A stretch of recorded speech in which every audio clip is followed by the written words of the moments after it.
High viewers, very good morning. Welcome to profit master dot in. ఇవాళ 9th April Friday. So ఈరోజు international markets ఏ విధంగా behave చేస్తున్నాయి and మన మార్కెట్స్ని impact చేసే major news ఏంటి అవన్నీ చూద్దాం. ముందుగా అమెరికన్ మార్కెట్స్లో నిన్న కొద్దిగా బయింగ్ ఇంట్రెస్ట్ మళ్ళీ కనిపించింది. S&P 500 రికార్డ్ స్థాయిని మరొకసారి టచ్ చేసింది. 0.5% లాభపడి 4098 పాయింట్స్ దగ్గర ఆల్మోస్ట్ క్లోజ్ అయింది. నాస్డాక్ కూడా 140 పాయింట్స్ అంటే ఆల్మోస్ట్ 1% గెయిన్స్ మనం చూసాం. డౌ జోన్స్ కూడా ఒక 57 పాయింట్ల లాభంతో నిన్న క్లోజ్ అయింది. ఓవరాల్గా అమెరికన్ మార్కెట్స్ నిన్న మంచి పాజిటివ్ మోడ్లో కనిపించాయి. Other than that American markets నుంచి నిన్న పెద్దగా మనకి వచ్చినట్టు పాజిటివ్ సంకేతాలు కానీ నెగిటివ్ సంకేతాలు కానీ ఏం లేవు. ఓవరాల్గా మార్కెట్స్ అయితే ఒక కన్సాలిడేషన్ ఫేజ్లో విత్ పాజిటివ్ బయాస్ ట్రేడ్ అవుతూ వస్తున్నాయి. యాజ్ ఆఫ్ నౌ ట్రేడ్ అవుతున్న ఏషియన్ మార్కెట్స్లో కూడా పాజిటివ్ ట్రెండ్ కనిపిస్తుంది. మేబీ మన మార్కెట్స్ కూడా దీన్ని ఫాలో అయ్యే అవకాశం ఉంది. ఇక నిన్న క్లోజ్ అయిన యూరోపియన్ మార్కెట్స్ కూడా రికార్డ్ స్థాయిని మనం టచ్ చేశాయి. European markets hit record highs as investors react to Fed minutes. So అది యూరోపియన్ మార్కెట్స్కి సంబంధించిన ఇది. అండ్ ఆయిల్ చూస్తే బ్రెంట్ క్రూడ్ మళ్ళీ $63 స్థాయికి చేరుకుంది. సో ఇది కూడా ఒక ఫ్లాట్గా ట్రేడ్ అవుతుంది. గోల్డ్ నిన్న ఒక $2 తగ్గి $1757 దగ్గర ట్రేడ్ అవుతుంది. ఓవరాల్గా $1700 నుంచి ఆల్మోస్ట్ ఒక $55 to $60 వరకు ఇంటర్నేషనల్ మార్కెట్స్లో గోల్డ్ అయితే పెరిగింది. బాండ్ ఈల్డ్స్ చూసుకుంటేనేమో 10-year బాండ్ ఈల్డ్స్ 1.625% స్థాయికి చేరుకుంది. సో ఇది కూడా బాండ్ ఈల్డ్స్ కాస్త రిట్రీట్ అవ్వడం చూస్తున్నాం. ఓవరాల్గా ఇవన్నీ కూడా మనకి పాజిటివ్ అంశాలు కానీ కనిపిస్తున్నాయి. క్రిప్టోలో చూస్తేనేమో బిట్ కాయిన్ ఆల్మోస్ట్ $2,300 దాకా పెరిగి $58,148 దగ్గర ట్రేడ్ అవుతుంది. ఎథీరియం 6% అండ్ లైట్ కాయిన్ కూడా ఆల్మోస్ట్ ఒక 4% గెయిన్స్తో ట్రేడ్ అవుతుంది. సో ఇంటర్నేషనల్ మార్కెట్స్ నుంచి మేజర్గా మనకి పాజిటివ్ న్యూస్ ఎక్కువగా కనిపిస్తుంది. సో ఈరోజు మన మార్కెట్స్ ఎలా బిహేవ్ చేస్తాయో చూడాలి. ఇక మన దగ్గర కేసుల సంఖ్య బాగా పెరుగుతోంది. గతంలో వచ్చిన పీక్ని మళ్ళీ మనం క్రాస్ చేసాం. గతంలో వచ్చిన పీక్ 96,000 97,000 కొత్త కేసులు గత ఏడాది సెప్టెంబర్లో నమోదు అయ్యి ఉండేవి. ఇప్పుడు అది ఆ సంఖ్య 1,26,800 స్థాయికి చేరుకున్నాం. సో గతంలో వచ్చిన రికార్డు కంటే ఇప్పుడు పీక్ స్థాయిలో రికార్డుని మనం చేరుకున్నాము.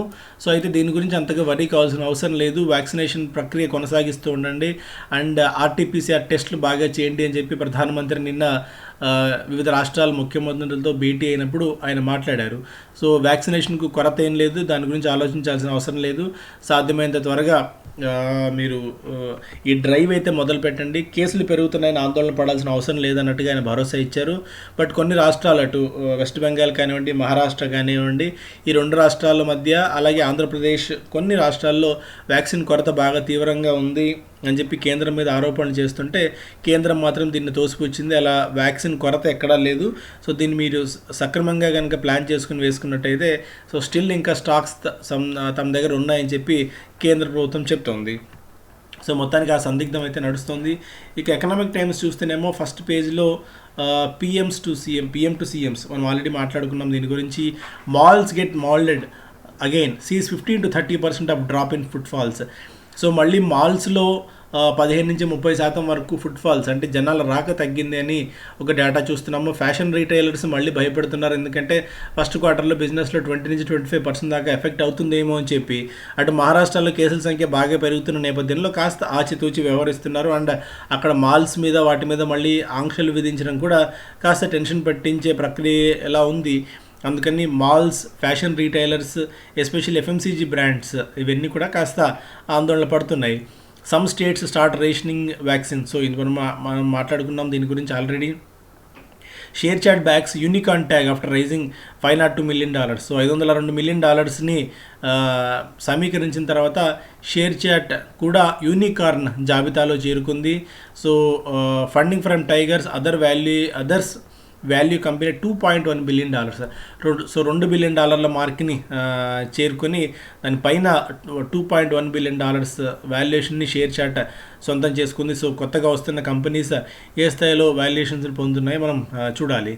And Indian Inc on the job to vaccinate staff above 45. So 45 సంవత్సరాల పైబడిన వాళ్ళకి కంపెనీలో 100 మంది దాకా ఉంటే అక్కడికే వచ్చి వ్యాక్సినేషన్ చేయొచ్చు అని చెప్పి ప్రభుత్వం ఒక వెసులుబాటు కల్పించిన నేపథ్యంలో కంపెనీస్ కూడా దీన్ని చాలా కీన్గా అబ్జర్వ్ చేస్తున్నాయి. సో తమ ఎంప్లాయీస్కి సాధ్యమైన త్వరగా వ్యాక్సిన్స్ చేయించేందుకు, అలాగే ఫైనాన్స్ మినిస్ట్రీ లేఖ రాసింది హోమ్ మినిస్ట్రీకి, సాధ్యమైనంత త్వరగా బ్యాంక్ ఎంప్లాయీస్కి అండ్ బ్యాంక్స్లో ఉన్న ఉద్యోగులకు వ్యాక్సినేషన్ ప్రక్రియ మొదలు పెట్టండి, ఎందుకంటే వాళ్ళు హెవీ రిస్క్ జోన్లో ఉన్నారని చెప్పి సిఫార్సు సూచన చేయడం జరిగింది. దీన్ని హోమ్ మినిస్ట్రీ ఎలా తీసుకుంటుందో చూడాలి. GAIL may get a boost as crude gas prices rise. So GAIL stock మళ్ళీ ఫోకస్లో ఉంది, ఎందుకంటే ఇంటర్నేషనల్ మార్కెట్స్లో క్రూడ్ ధరలు పెరుగుతున్నాయి, గ్యాస్ ప్రైజెస్ పెరుగుతున్నాయి కాబట్టి సో గెయిల్ స్టాక్ కూడా మేబీ ఇక్కడి నుంచి బాగా పర్ఫామ్ చేసే అవకాశం ఉంది అని చెప్పి స్ట్రీట్ ఎక్స్పెక్ట్ చేస్తోంది. అరౌండ్ 40 to 45% ఆఫ్ గెయిల్స్ operating profit is link to crude oil and spot gas prices.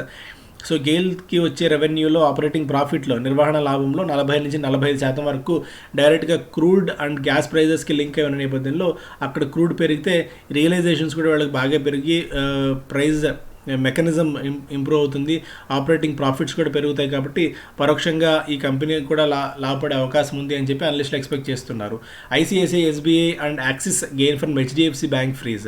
So HDFC bank credit కార్డులు ఇచ్చేందుకు రిజర్వ్ బ్యాంక్ ఆఫ్ ఇండియా గతంలో ఆంక్షలు విధించిన నేపథ్యంలో పరోక్షంగా ఐసిఐసిఐ బ్యాంక్, ఎస్బీఐ కార్డ్స్ ఇవి లాభపడుతూ వస్తున్నాయి. ఐసిఐసిఐ బ్యాంక్ జనవరిలో almost ICICI bank recorded 10% rise in spends in January over December. And SBI cards కూడా తన పర్సంటేజ్ని గెయిన్ చేసుకుంది. వీళ్ళ కార్డ్స్ 1.14 కోట్ల నుంచి 1.16 కోట్ల స్థాయికి చేరుకుంది అని చెప్పి ఎస్బీఐ కార్డ్స్ కూడా చెప్తోంది. సో దీన్ని బట్టి చూస్తే హెచ్డిఎఫ్సి బ్యాంక్ మెల్లగా లూజ్ అవుతోంది కొత్త కార్డ్స్ జారీ చేసేందుకు ఆంక్షలు ఉన్న నేపథ్యంలో. And analyst bullish and PNC infra, KNR and Dilip Buildcon. So KNR ఇన్ఫ్రాస్ట్రక్చర్కి, అలాగే KNR constructions, Dilip Buildcon and PNC Infratech మీద అనలిస్ట్ కమ్యూనిటీ చాలా బుల్లిష్గా ఉంది. అండ్ నేషనల్ హైవే కూడా ప్రాజెక్ట్స్ని, కొత్త ప్రాజెక్ట్స్ తీసుకురావడము, అలాగే ఎగ్జిస్టింగ్ రూల్స్ని మార్చడము, ఇలాంటి ప్రక్రియ చేపట్టేందుకు సిద్ధంగా ఉన్నామని చెప్పి ఒక న్యూస్ ఈ మధ్య చూసాము.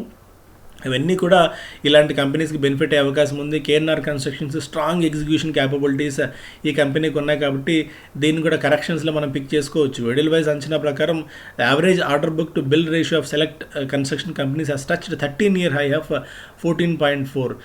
So analysts expect select construction companies such as PNC Infra, KNR Constructions and Dileep Buildcon to record 15 to 35% of growth for the next 2 fiscal years. So రాబోయే 2 ఏళ్లలో 15 నుంచి 30% వరకు వీళ్ళ రెవెన్యూలో గ్రోత్ ఉండొచ్చు అని చెప్పి స్ట్రీట్ ఎక్స్పెక్ట్ చేస్తుంది. ఈపీఎస్ చూసుకుంటే ఆల్మోస్ట్ 8 రూపాయల నుంచి 11, అంటే ఆల్మోస్ట్ 12 రూపాయల కంటే ఇక్కడ నుంచి 50% దాకా జంప్ ఈపీఎస్లో. అండ్ రెవెన్యూ కూడా 2,222 crores నుంచి 3,211 crores వరకు చేరుకోవచ్చు అని చెప్పి అనలిస్టులు అంచనా కడుతున్నారు. సో డిప్స్లో దీన్ని కూడా బై చేసుకోవచ్చు మనం. Tata steel makes a new high in bourses after 14 years. So 14 సంవత్సరాల తర్వాత మళ్ళీ టాటా స్టీల్ కొత్త నూతన గరిష్ట స్థాయిని టచ్ చేసింది. ఎందుకంటే ఇంటర్నేషనల్ మార్కెట్లో మెటల్ ధరలు అనూహ్యంగా పెరుగుతున్న నేపథ్యంలో ఈ కంపెనీకి అది బాగా కలిసి వచ్చింది. స్టాక్ గత 6 నెలల కాలంలోనే 150% దాకా రిటర్న్స్ ఇవ్వడం మనం చూసాము. Analyst expect stock to run up to 25% after gaining 25% in a month. So ఇక్కడ నుంచి కూడా మరొక 10% మేర టాటా స్టీల్లో జంప్ ఉండొచ్చు అని చెప్పి అనలిస్టులు ఎక్స్పెక్ట్ చేస్తున్నారు. అయితే ఇక్కడ నుంచి కూడా రిస్క్ ఫ్యాక్టర్ బాగా పెరుగుతుంది. ఇంత పీక్ ప్రైజ్లో మనం స్టాక్లో ఎంటర్ అవ్వడం వల్ల కొద్దిగా కరెక్షన్ ఏదైనా వచ్చి మార్కెట్స్లో సెల్లింగ్ ఏదైనా వస్తే దాని ఇంపాక్ట్ దీని మీద కూడా ఉంటుంది. కాబట్టి ఫ్రెష్గా లాంగ్ పొజిషన్స్ తీసుకునే ముందు, ఫ్రెష్గా లాంగ్ ఇన్వెస్ట్మెంట్స్ కోసం ట్రై చేసే ముందు కాస్త ఆచితూచి డెసిషన్ తీసుకోవడం మంచిది టాటా స్టీల్ పాయింట్ ఆఫ్ వ్యూలో. అండ్ ఇంటర్నేషనల్ మార్కెట్స్లో కూడా బాగా డిమాండ్ పెరుగుతోంది. వీళ్ళకి డెట్ మెల్లగా తగ్గించుకునే ప్రయత్నాలు చేస్తున్నారు. ఓవరాల్గా కంపెనీ చాలా స్ట్రాంగ్ ఫుటింగ్ మీద ఉంది. Equity funds record first net inflows in 9 months. 9 నెలల తర్వాత మళ్ళీ ఈక్విటీ ఇన్ఫ్లోస్ బాగా పెరిగాయి. నెట్ ఇన్ఫ్లోస్ పాజిటివ్గా ఉంది ఈక్విటీ మ్యూచువల్ ఫండ్స్కి, ఎస్పెషల్లీ ఈ మధ్యకాలంలో. ఎందుకంటే మార్చ్లో మనకి ఫైనాన్షియల్ ఇయర్ ఎండింగ్ కాబట్టి ఎక్కువ మంది ఈఎల్ఎస్ఎస్ మీద ఫోకస్ ఎక్కువగా పెంచుతారు, డబ్బులు ఇన్వెస్ట్ చేస్తూ ఉంటారు. సో అది కూడా కలిసి వచ్చింది దీనికి బాగా. ఈఎల్ఎస్ఎస్ సెక్టోరల్ ఫండ్స్ ఒకటి, and focus and flexi cap ఫండ్స్లో డిమాండ్ బాగా పెరుగుతోంది. ఎస్ఐపిస్ ద్వారా ఫిబ్రవరిలోతో పోలిస్తే మనకి ఇప్పుడు 9,182 కోట్ల రూపాయల ఎస్ఐపిస్ వచ్చి పడ్డాయి ఈక్విటీ మ్యూచువల్ ఫండ్స్కి. సో ఇది ఒక పాజిటివ్ అంశం. హెచ్డిఎఫ్సి, ఏఎంసీ, ఆర్నామ్ లాంటి కంపెనీస్ దీనివల్ల పరోక్షంగా బెనిఫిట్ అయ్యే అవకాశం ఉంటుంది. PLI pull, China US solar company scheme to set up units in India. So ఇండియాలో ఎందుకంటే ప్రొడక్షన్ లింక్డ్ ఇన్సెంటివ్స్ ఇచ్చేందుకు ప్రభుత్వం సిద్ధమైంది. క్యాబినెట్ 4,500 కోట్ల రూపాయల ప్రోత్సాహకాలను ప్రకటించిన తరుణంలో China US companies like China company Longi, అలాగే త్రీనా సోలార్ అండ్ యుఎస్కి చెందిన కంపెనీ కూడా 1366 technologies and first solar companies ప్రభుత్వానికి లేఖ రాశాయి. ఇండియాలో తమ ప్లాంట్స్ పెట్టేందుకు అవకాశం కల్పించండి అని చెప్పి. ఇప్పటికే Indian solar companies like Adani solar, Vikram solar and Acme solar ఈ బెనిఫిట్ని పొందుతున్నాయి. ఎందుకంటే ఇక్కడ ప్రొడక్షన్ లింక్డ్ ఇన్సెంటివ్స్ ఇస్తూ సేల్స్ ఎఫిషియన్సీని పెంచాలి, అలాగే లోకల్ సోర్సింగ్ని ఎక్కువ చేయాల్సిన అవసరం ఉంటుంది. కాబట్టి ఈ కంపెనీస్ కూడా ఉత్సాహంగా ఉన్నాయి. Producers delay film releases as state shuts multiplexes. So multiplexes మళ్ళీ మూతపడుతున్న తరుణంలో కొన్ని పెద్ద కంపెనీస్, కొన్ని పెద్ద ప్రొడక్షన్ హౌస్లు తమ సినిమాలను పోస్ట్పోన్ చేసుకుంటున్నాయి. సూర్యవంశీ, బంటి ఆర్ బబ్లీ 2 లాంటి సినిమాలు ప్రస్తుతానికి బ్రేక్ తీసుకున్నాయి. మళ్ళీ పూర్తి స్థాయి ఒక క్లారిటీ వచ్చిన తర్వాత మాత్రమే మనం ఈ మల్టీప్లెక్స్లు ఆర్ ఎగ్జిబిషన్ సినిమా స్టాక్స్లో కొద్దిగా మొమెంటం ఉండే అవకాశం ఉంది. బిజినెస్ స్టాండర్డ్ చూస్తేనేమో ఫస్ట్ పేజ్లో no need for lockdown, focus on test says PM. So lockdown విధించాల్సిన అవసరం ఏం లేదు, టెస్టులు పెంచండి, పాజిటివ్ కేసులు పెరుగుతున్నాయని ఆందోళన వద్దు, డెత్ రేట్ తక్కువ ఉంది కాబట్టి వ్యాక్సినేషన్ ప్రక్రియ మొదలుపెట్టే ప్రయత్నం అయితే చేయండి అని చెప్పి రాష్ట్ర ముఖ్యమంత్రులకు ఆయన సూచించారు. Cyclical stocks to lead earnings growth in Q4. So 4వ క్వార్టర్లో సైక్లికల్ స్టాక్స్ బాగా పెరిగే అవకాశం ఉంది. ఎస్పెషల్లీ మెటల్స్ లాంటి స్టాక్స్ బాగా జంప్ తీసుకోవచ్చు. గతంలో ఎప్పుడూ లేనంతగా ఈ Q4 అత్యద్భుతమైన ఫలితాలను ప్రకటించే అవకాశం ఉంది అని చెప్పి అనలిస్టులు భావిస్తున్నారు. And privatisation of 2 banks on meeting agenda next week. So వచ్చే వారం 2 ప్రభుత్వ రంగ బ్యాంకులను ప్రైవేట్ పరం చేసే అంశం మీద చర్చలు చేయబోతున్నారు. ఆ జాబితాలో bank of Maharashtra, Indian overseas bank ఉన్నాయి.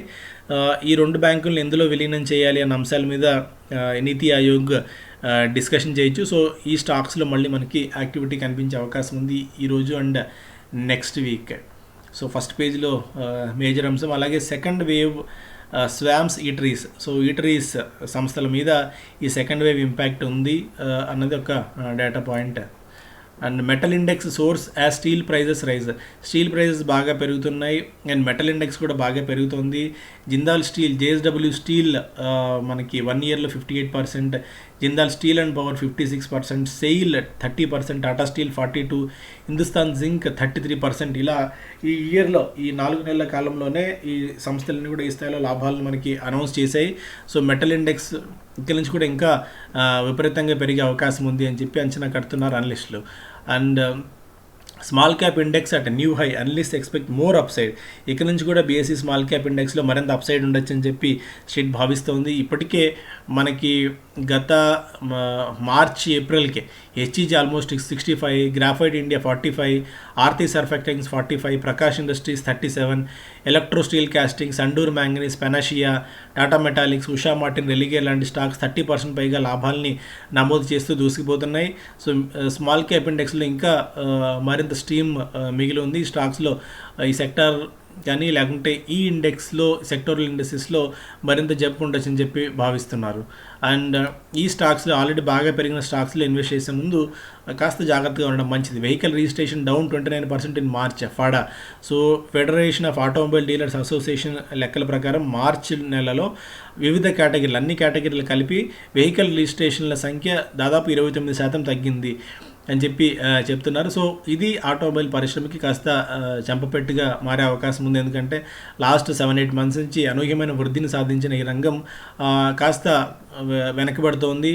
అండ్ ఎందుకంటే ప్యాసింజర్ వెహికల్ సేల్స్ ఓకే బాగానే ఉన్నాయి, 2 వీలర్ సేల్స్ ఒకటి, కమర్షియల్ ఒకటి, ఇవన్నీ కూడా మెల్లగా తగ్గుతున్నాయి. కాబట్టి కాస్త మనం ఈ విషయంలో 3 wheelers, especially 2 wheelers 35%, 3 wheeler segment 51%, commercial vehicles 42% దాకా తగ్గాయి. కొద్ది గొప్ప passenger vehicles 29 and tractor sales 29% పెరిగి ఉన్నాయి. కానీ బట్ మిగిలిన రంగాలన్నీ కూడా, మిగిలిన విభాగాలన్నీ కూడా నెగిటివ్గా ట్రేడ్ అవుతున్న తరుణంలో కాస్త దీన్ని మనం కీన్గా అబ్జర్వ్ చేయాల్సిన అవసరం ఉంది.